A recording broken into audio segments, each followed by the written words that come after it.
ce l'ha Devo da firmare firmare. Sì. Questa è tua, 50 questa è mia. Sì, chiedete 32. Grazie. Buona giornata. Giampaolo è una delle persone inserite in un percorso di integrazione lavorativa avviato da tempo dall'ULSS 7 Pedemontana.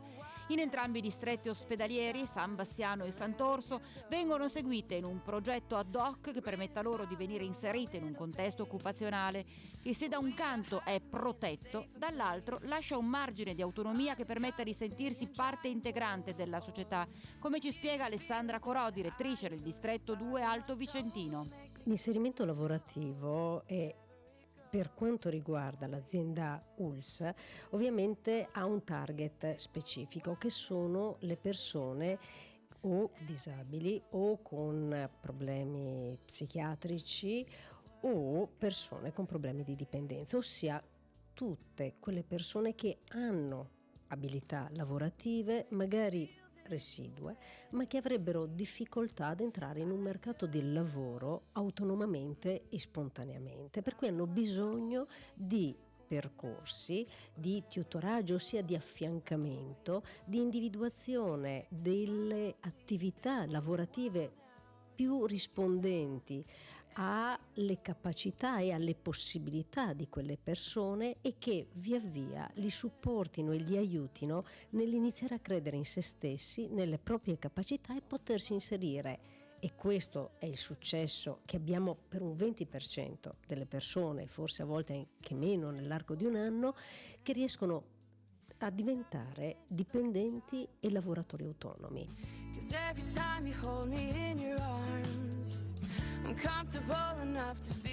Questo per noi è l'obiettivo principale dell'inserimento e dei nostri percorsi di inserimento lavorativo. Per questo abbiamo un servizio apposito chiamato SILAS, Servizio Inserimento Lavorativo per le persone svantaggiate, che con operatori, professionisti, educatori, assistenti sociali affiancano ed accompagnano le persone, ma interloquiscono anche con il datore di lavoro e sono garanti dei percorsi lavorativi.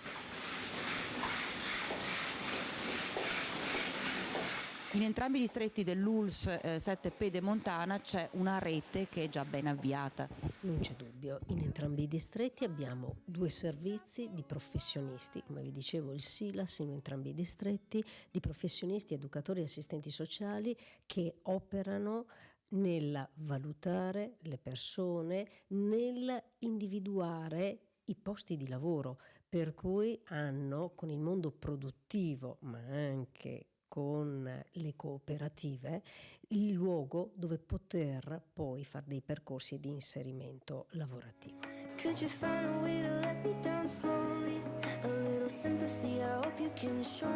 Da quanto tempo fa il tirocinio qui al San Bassiano?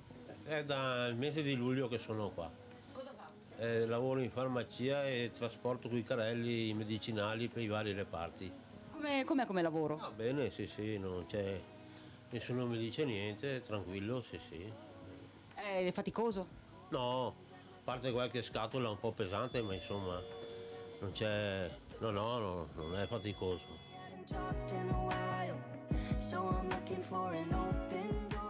Deve fare un po' di consegna al primo piano. Sì, devo consegnare all'ambulatorio oculistica, dopo devo andare anche al pronto soccorso e poi ambulatorio e chirurgia generale. E allora adesso andiamo. L'ascensore scende.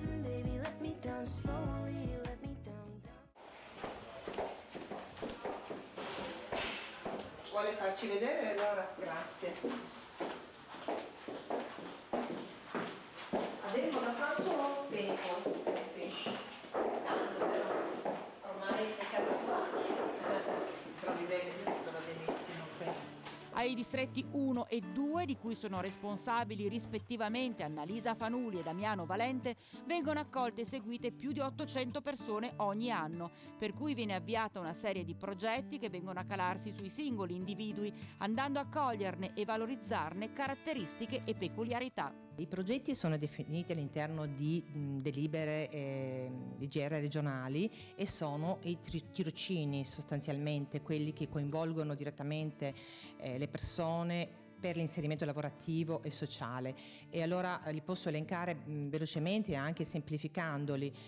Ci sono i tirocini di inserimento e reinserimento lavorativo e sono i tirocini finalizzati alla formazione, finalizzati all'acquisizione da parte delle persone di quelle abilità manuali, lavorative, anche delle regole comportamentali che permettono alle persone e anche a noi, ai servizi e anche alle aziende, di capire se la persona poi da un tirocinio formativo può passare all'inserimento in un tirocinio finalizzato all'assunzione, appunto con l'obiettivo dell'assunzione. E allora lì parliamo dei tirocini di mediazione al collocamento, che si attivano in base alla legge 68 del 99, una legge nazionale, che vengono attivati in collaborazione stretta con il Centro per l'Impiego.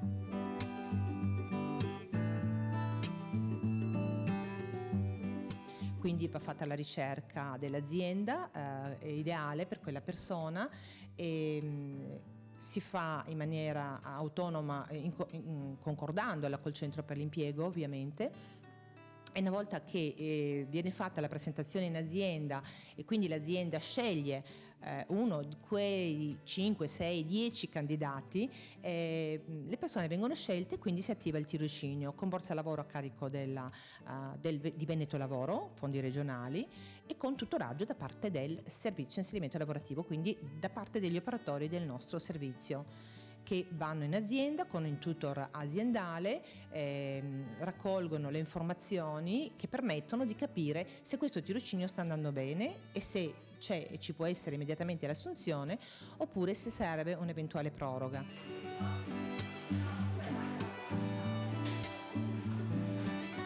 Si deve prestare molta attenzione a ciò che la persona ha all'interno della sua personalità globale, insomma non solo fisica, perché anche l'aspetto caratteriale è fondamentale. Quindi se una persona è più o meno adatta ad essere inserita a contatto con le persone o meno, cioè io posso essere meno disponibile, meno capace di contattare, stare insomma correlazionarmi, per cui anche questi aspetti sono fondamentali.